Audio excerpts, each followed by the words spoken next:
Have you ever been listening to music and thought, I could use some new music? Like, I really enjoy these bands that I listen to all the time, but I could just really use something new that I'll like, that'll be in a genre that I like. And tried to find that and gone to Spotify or YouTube Music or Apple Music or the radio question mark and trying to find something that will really tickle your brain and make you excited for music. But you go to YouTube and you go to its recommendation list, and none of it seems to be what you're in the mood for. But what if I told you there was a way that you could use AI to have really fun conversations about your musical taste, have it map those tastes, and then get to a point where it could give you spot on, scarily accurate recommendations for music that you will almost certainly love?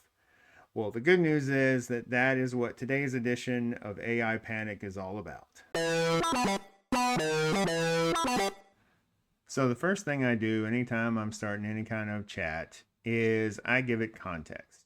So, what I'm showing you above here is this Word document that I created 100% myself. I wrote every single word you see above here rather than using AI because it was important for these words to come from me. Because what this is my life story essentially. So going from my first few jobs in college all the way through my entire work history up until now, the entrepreneurial things I'm doing, the stuff I'm doing on YouTube, all of that stuff is in this document. So now, anytime I start a channel, all I have to do is drag and drop this file into any chat and it instantly knows me. And there's one more document here that I wanted to show you before we get started. And this is the character sheets that I have for every bot that I use. I have bots for things having to do with my entrepreneur ventures, things to do with my volunteering, my civic duties, all of those things. I have a bot that helps me with all of that stuff. But for this video, we're going to be talking about Rob, who is, think of him as the guy who runs the local music store and who always has a good recommendation for you. He is named after John Cusack's character in High Fidelity, if any of you have seen that film. I just thought of him as like the perfect person I would want to talk with about music and who I would trust to give me um, recommendations for music that I might like. So here is his character sheet here. You'll see, so in the section overview, this is just standard, like tells him who he is, how he should think of himself, what his history is, all of those things. And then I'll scroll down just a little bit to show you this piece. So this is a 5-page document. You can see over here, it's a big document. Rules of engagement. So I came up with these by sitting with a chat bot for a couple days and just chatting with it. And was very, very much like, I appreciate it when you say these things. I prefer you word these things this way. And just giving it feedback based on how I like to be talked to. And what it created were all of these rules about how best to engage with me to get natural reactions from me. And now I use this to customize for each of the bots. If you would like to see more information about this, I can do this in another video based on how well this video does. So this document and the document before that I showed that has all of my personal information, my work history, all of that, we will be giving both of these documents to a chat and saying, this is me, Paul, and then this is you, Rob, and we will go from there as far as building him up to be able to give me music recommendations. So for the purposes of this demo, I have turned memory off.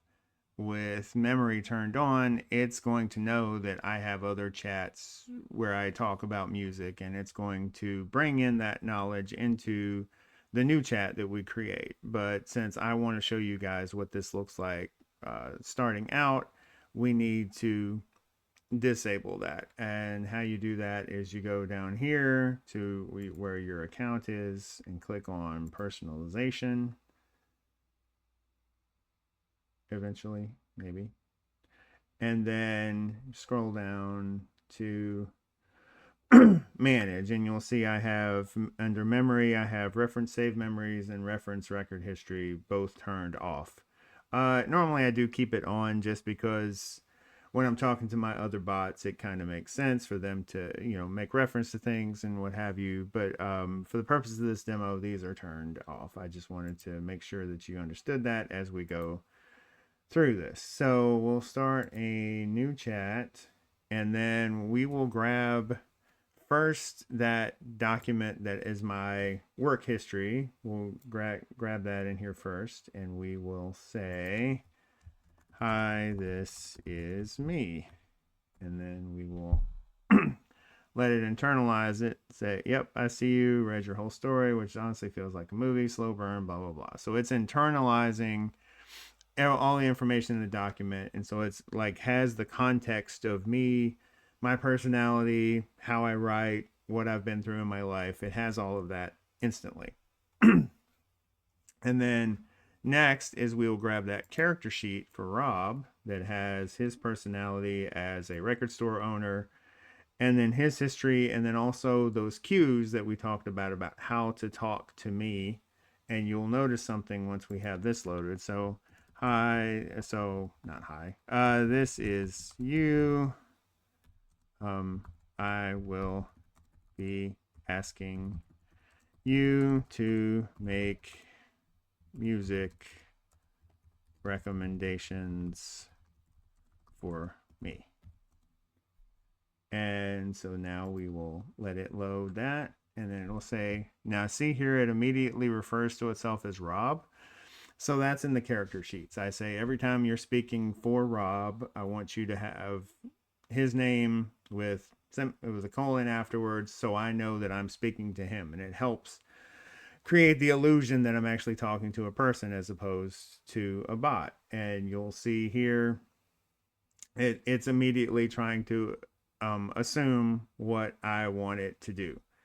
So we set up ground rules. So we say we will be going through all the artists on Spotify that I like one by one, and you will ask me either or questions to better understand why I like each artist, with the idea of eventually mapping my musical tastes. And I don't type well, but that's probably close enough. So it says, all right, I like this, a full archaeological map through your Spotify layer by layer.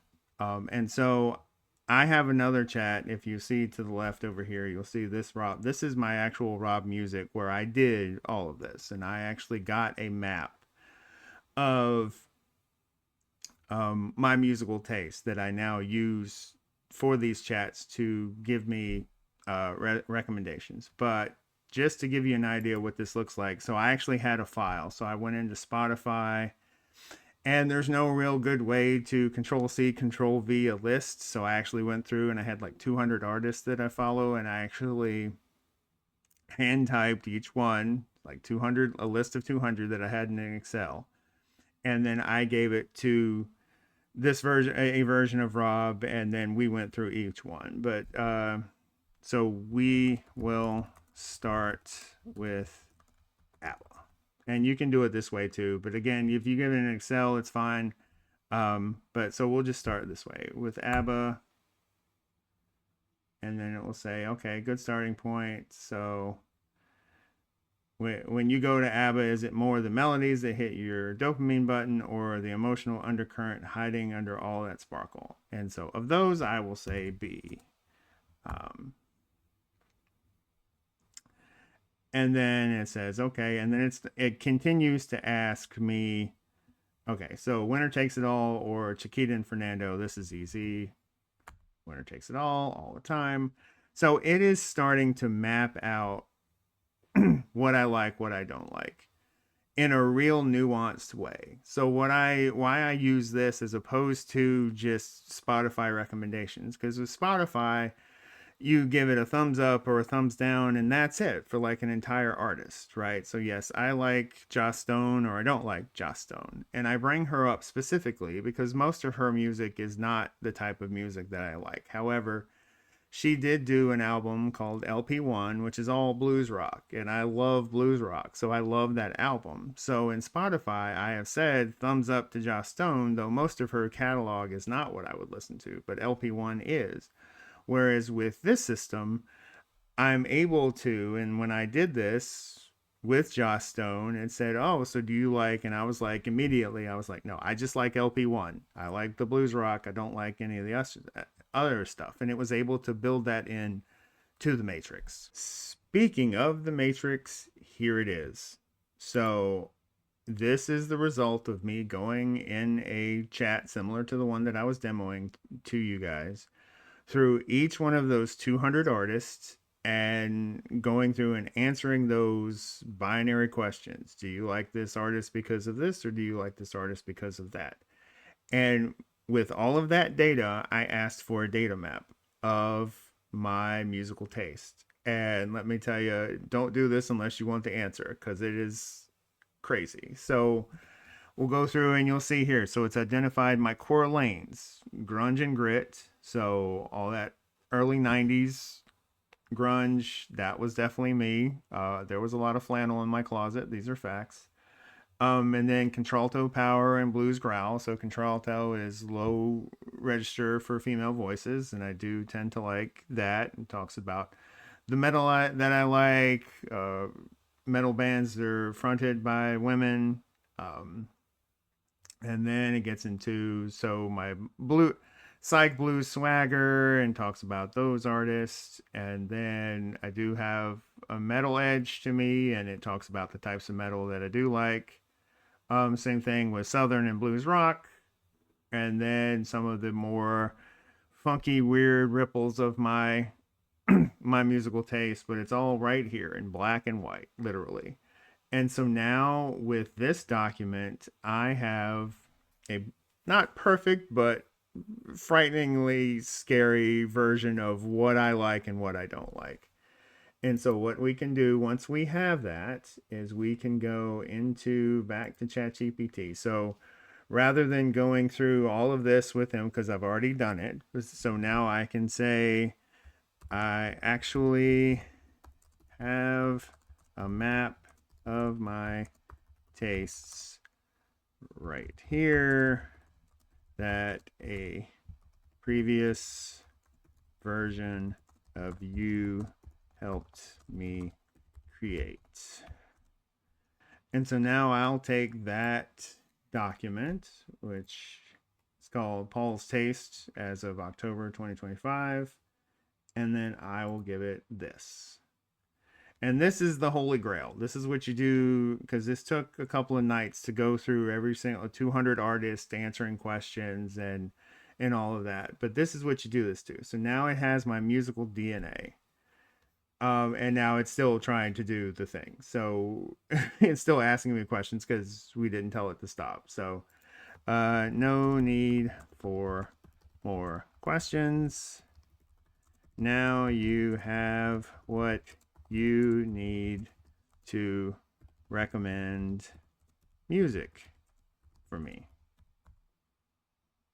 And it should say, well, yes, Paul, it turns out you did give me everything. Yes, correct. You just handed me the master key.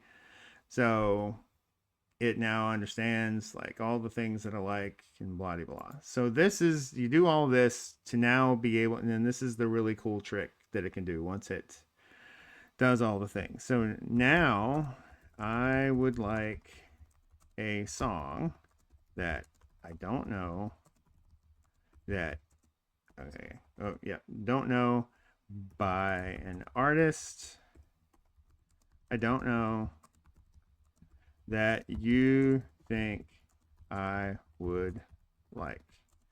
Please explain what you are basing your rec on.